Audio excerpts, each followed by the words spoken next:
صلو علیہ وآلہ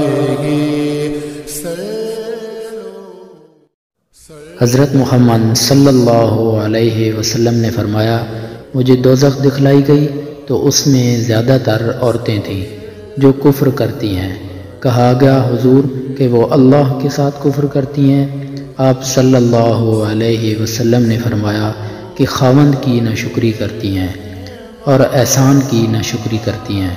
اگر تم عمر بھر ان میں سے کسی کے ساتھ احسان کرتے رہو، پھر تمہاری طرف سے کبھی کوئی ان کے خیال میں ناگواری کی بات ہو جائے تو فوراً کہہ اٹھیں گی کہ میں نے کبھی بھی تجھ سے کوئی بلائی نہیں دیکھی۔ صحیح بخاری حدیث نمبر 29۔